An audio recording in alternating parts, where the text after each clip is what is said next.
Hello, everyone. I'm hoping that you can hear me okay. We did have a couple of technical difficulties, but we'll go ahead and get started.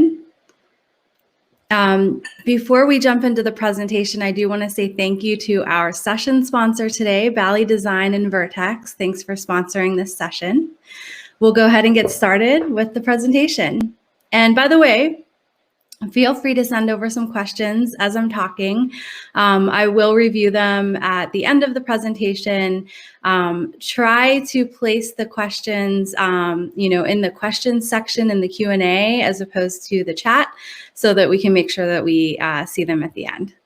All right, let's start talking about one of my favorite topics. And by the way, my name is Meghan Skiff from Mixy Marketing.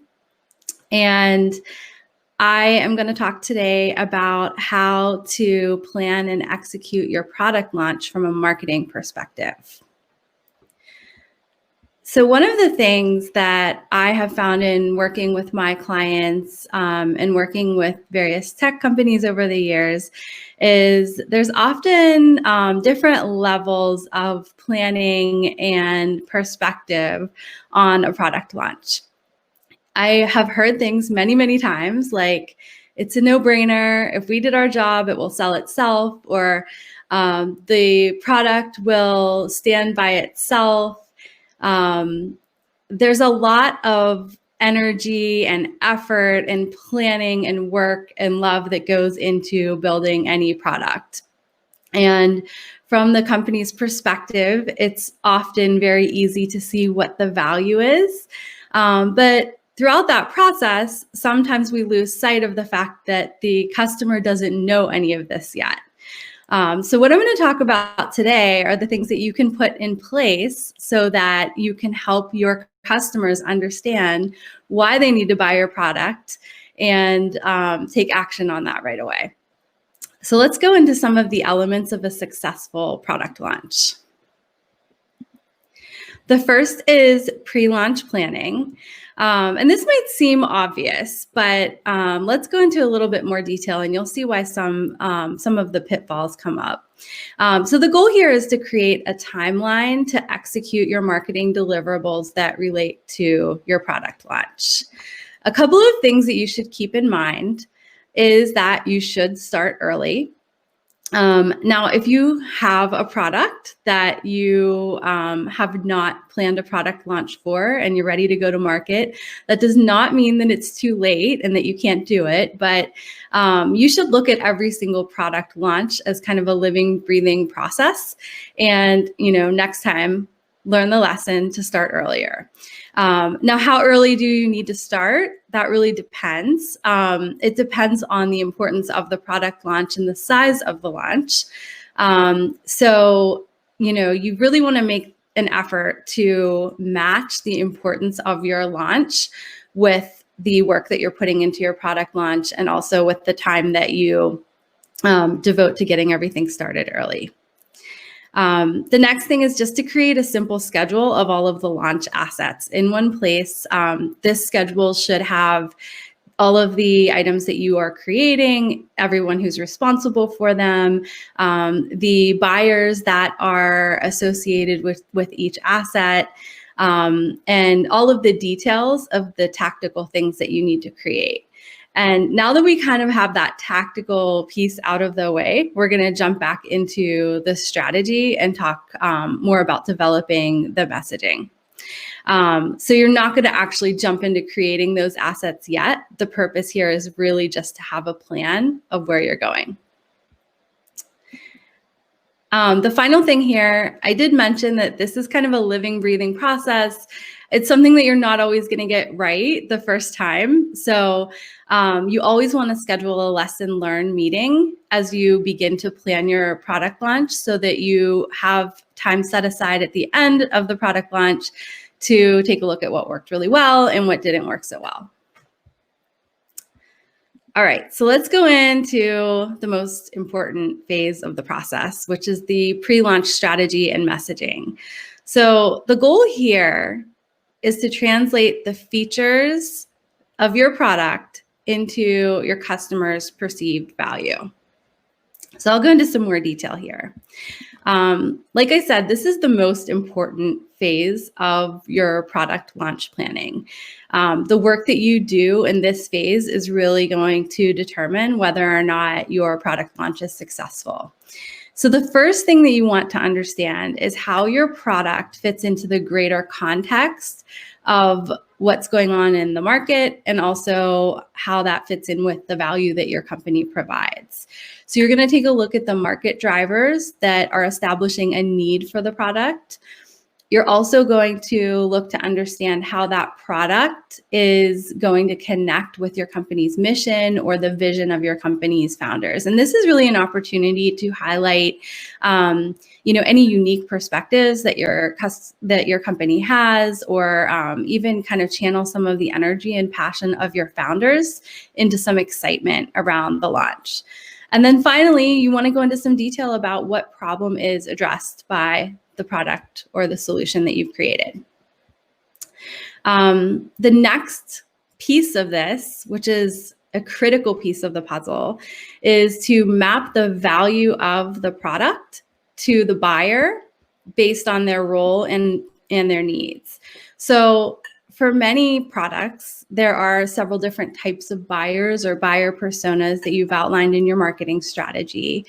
And you want to make sure that with every single product launch, you're taking a look at which of those personas are impacted by that product and what the value is for them. So for example, if we're looking at a timekeeping application that helps attorneys keep their time, there's going to be a different piece of value for the attorney who has access to a convenient way to enter their time via a mobile app versus a CFO who's just really happy that they're getting accurate and timely time entries that can help them predict the revenue stream of the firm. So you're going to have different conversations with different buyers with each product launch. So you really want to make sure that you hone in on what those unique pieces of value are, buyer to buyer. You really have to emphasize the must-have aspect of this product. And this is kind of an opportunity to just really say that as hard as it is sometimes to hear and to confront, the love and excitement that you have for your product is not necessarily something that your buyer even cares about until you tell them why they need to care. So this is your opportunity to really help your buyer understand why the solution that you've created is a must-have for them. So next, we get into kind of the meat of the product launch. Now you can start drafting some of your positioning elements, since you have a really good understanding of how you're helping your buyers and also how the product fits into, the greater drivers within the market.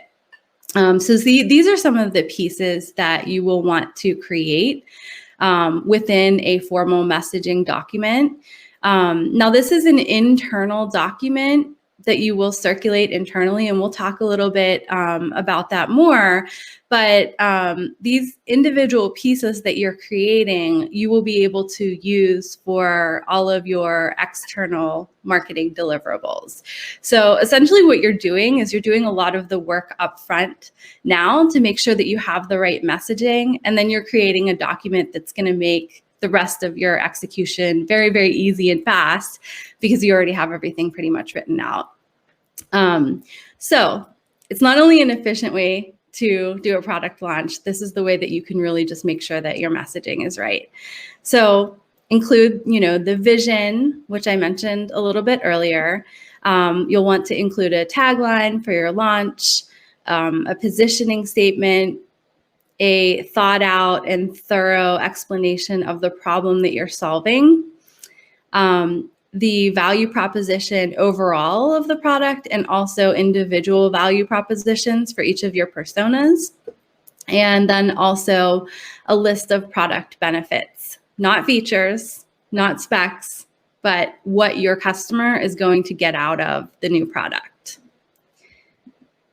So a couple more notes on messaging. and I don't want to lie to you or miscommunicate expectations here. This is really important if you want to get this right. It can be really, really hard. This is the kind of work that is not going to get done in between Zoom calls. You really have to set aside some time to do some deep work, and it can be a little, well, very mentally intense. You might feel like the messaging brief is going to break you. And if you do, then you are 100% on the right path. It should be a challenge to put together. Not that all struggles are necessary, but the nature of this is that you are putting together something that you really want to pinpoint the exact right message. So it's going to need a lot of editing and tweaking and things like that as you go. And then also, once you've finalized that message, you want to make sure that you cycle those new pieces of messaging into the company's core messaging document. And if you don't have one already, think about putting one together. The real magic of this document is that it allows you to scale your message throughout the entire organization so that everyone is talking the same talk. Your sales team, your marketing team, your internal teams that are briefing other employees, they're all talking about the solution in the same way that is accurate and consistent. And also from that value-based perspective of what it's actually doing for the customer. This is also going to allow you to spend less time creating assets and going through revision rounds. So when you go to create that website copy or press release or some of the other things that we'll talk about, including today, you don't have to spend as much time creating that copy or going through rounds and rounds of revision because you've already worked out all of the messaging in the brief. And then finally, this is really the most important, is that the tighter, more effective message is going to resonate more with the buyer and encourage action. So finally, we get to asset creation, which is when we're going to actually create those tactical deliverables that we planned for. Some of the things that people will do in a product launch are things like press releases, website pages, product blogs, email, social media, all of these things. You can really be creative here. I would encourage you to think about how your buyer consumes content and which format is going to make the most sense for them. I would also encourage you to create the messaging in several different formats so that each buyer is receiving several different touches along the way.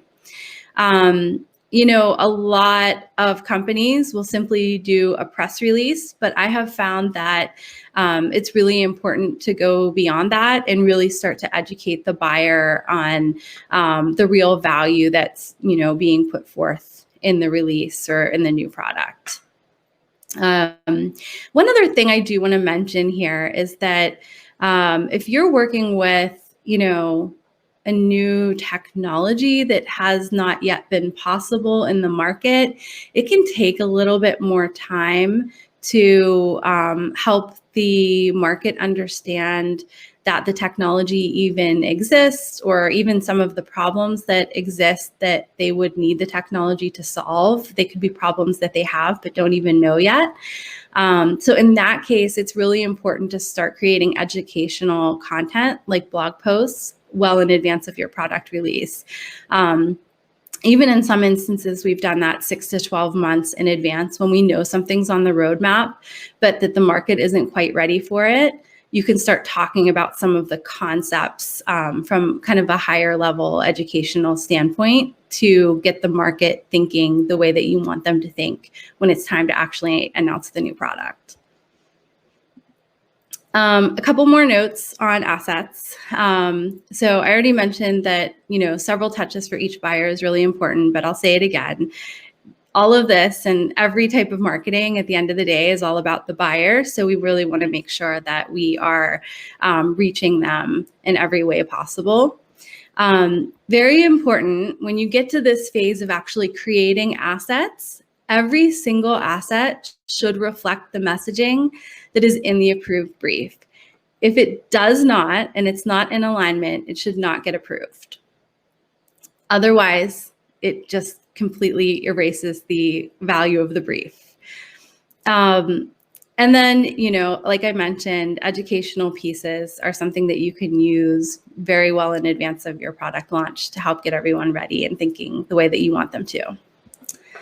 So finally, you launch your product, you celebrate a little bit, and then you come back and take a look at some of the lessons learned so that you can refine the process. So in this phase, you are going to conduct a review of your product launch. You'll gather all of your internal stakeholders, and you'll talk about what went well, what could have gone better. You'll also establish some action items to include in the next product launch based on the outcome of the meeting. So some of the things that frequently come up are, hey, we should have started earlier. Let's start our planning process earlier and start creating content. Another thing that will come up is, wow, we really spent a lot more time on messaging than we thought we were going to. We need to make sure that we carve out more time next time to really develop the message. And that is how you execute a product launch. So I'll leave you with one final thing before we get into questions. I love quotes, so many of you may have seen this, but I think this is a really important reminder when we're talking about creating any kind of marketing message. Simon Sinek wrote, "People don't buy what you do, they buy why you do it." And that's what is really important in terms of, really getting into the value of what you're providing. So I'll hop over and take some questions. If you have any more questions, feel free to type them and add them, and I'll go ahead and answer them. So this is great. Okay, so we have one question. Betsalel said, "I'm new to this area. What does tagline mean in the messaging prep?" That's a great question. And I will mention too that if you are new to this area, thankfully, we have so many different marketing resources online available to us that you can actually test drive some different templates for putting together things like taglines and value propositions and things like that. But essentially, your tagline is going to be your little slogan that is attached to your product launch. And it's something that you can use if you have a blog that announces product updates, or you want to make an announcement, on your website, on a website page, you can use that tagline. The tagline isn't really necessarily a must-have to be part of the product launch, but it can be really helpful in terms of communicating the value in a quick way. And then Rob said, what are examples of the sort of high-level messaging content that are typically created on that 6 to 12 months out launch timeline? So that's a great question. I would give the example of something like, if you have an app that is going to start having a feature that includes gamification, for example, and maybe you work in an industry that is full of kind of later adopters of technology. You could start blogging about gamification and how it could be used in that particular industry without saying, hey, we're actually adding this feature to our app. Stay tuned.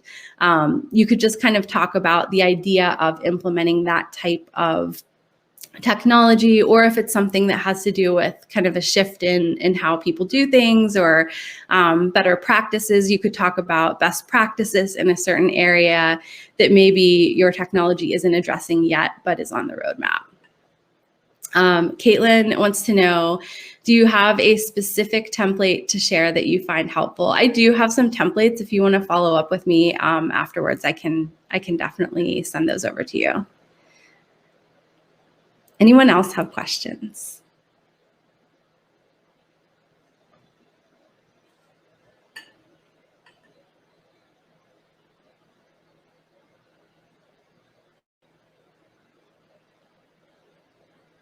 All right. Well, I believe the next session is at 12:15. It looks like we do have one more. So actually 2 more, great. So Betsalel wants to know, should developers and engineers be involved in this marketing process? That's a really great question. And that's actually something else that I really should have mentioned here. When you circulate your messaging brief internally, you want to kind of keep in mind that all feedback is not necessarily going to be feedback that needs to be reflected in the brief. So I would look to developers and to engineers typically for the type of information on is this accurate in terms of what the capabilities are and what we're allowing the buyer to do? Those type of validating types of things. Keep in mind that not everyone in the organization is going to have the customer viewpoint. So if you start to get feedback that is encouraging you to put more kind of like feature driven or spec driven language within the brief, you really don't want that, because what you want to highlight is the benefit to the customer. So yes, include everyone in the process, but just remember that everyone is going to have a different perspective based on their role, and not all feedback needs to be included in the brief in the way that it is suggested. Next, we have, beside the product manager, what other roles are typically involved in your client's product launch stakeholder groups? That's another great question. Of course, it really depends on the organization. I tend to work with a lot of startup companies, so often the founders, CEOs, or presidents are really involved in the creation of the messaging. Often the CTO is also involved. Sometimes the COO will even take a look at it. It's great to run it by the sales team as well to make sure that sales is getting what they need out of what you're creating, and see if they have any other, common objections or types of questions that they would anticipate a customer asking. So, it's really going to depend on your organization, but it's great to include people from all of those areas. Another question from Kenneth: what tools and resources do you use to find out what your customers value? So that's another great question. That's really an exercise in itself. But it's great if you can do some interviews with current customers and ask them why they bought your product, and kind of hone in on what their specific needs are. I found that the sales team can also be really helpful for this type of information, because they're really like the boots on the ground, and they're talking to potential customers and handling objections and things like that. So that's another way that you can go about it. Do we have any other questions? All right. Well, if there are no more questions, I believe the next session is at 12:15, so you'll have a little break. But thank you so much for joining me today. And, please feel free to follow up if you have any additional questions or I can help with anything. We do have one more. What's the most common mistake, Jake wants to know, that people make during product launches? Not spelling out their messaging. I think that often, companies just don't put a lot of effort into defining what the actual message is, and very few companies actually create a brief like what I talked about earlier. So that's the biggest mistake that the companies make when it comes to product launches. Jewel wants to know if I help startups with apps. Yes, I do. And Andre said, can you please elaborate on the relationship with the sales department? That could really be its own session, but I'm a big believer in sales and marketing working very closely together, because they are both working toward the same goal, which is to drive revenue for the company. And often the sales department really is the place where a lot of the conversations with customers and prospective customers are happening. So they can provide a lot of insight into what's on a customer's mind, or what types of things make them take action, what types of objections they have, and all of those things. And I'll give you a couple more minutes if there are any other questions. All right. Well, if there are no other questions, we have one more.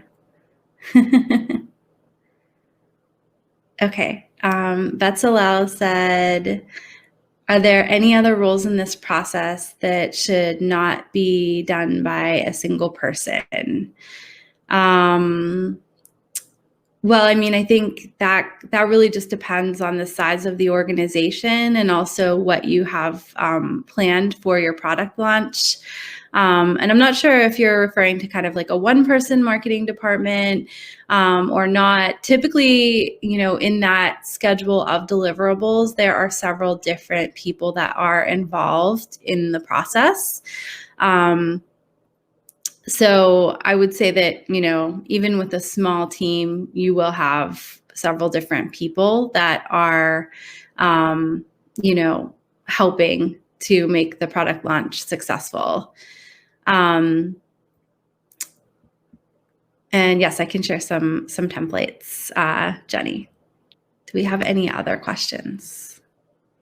Eben wants to know about the difference doing this internally versus working with an outside resource. I think that I think it really just depends on your team and the size of your team. Ideally, even if you are working with some outside resources, those resources will be working with your internal team. So it would probably be more of a hybrid approach no matter what. One best practice that I would encourage is just to make sure that whether you're working with an internal team member or an external resource, that you really take the time to go through the brief and go back and forth on editing rounds on the messaging, because that's the piece of the puzzle that's going to empower your team, whether internal or external, to actually deliver messaging that sells. And then Raphael wants to know, how do you engage the technical team along this process? There's kind of like a handoff back and forth, but you would engage the technical team to make sure that any of the messaging is technically accurate in what you are promising. And then also, just like the rest of the team internally, you want to make sure that you share all of the messaging back with not only the technical teams, but everyone throughout the organization, so that everyone is speaking the same language. And now we see if there's any other questions coming in. I'll type my email address here, and I'll put it in the chat, so that if anyone does want some help finding templates, or wants to access some of the things that I have, I can definitely share those with you if you follow up with me via email. All right, I don't see any other questions coming, but thank you so much again for spending time with me today. Like I said, feel free to use the email address that I posted in the chat, and I would be happy to share any resources that I have with you. And have a wonderful, wonderful weekend.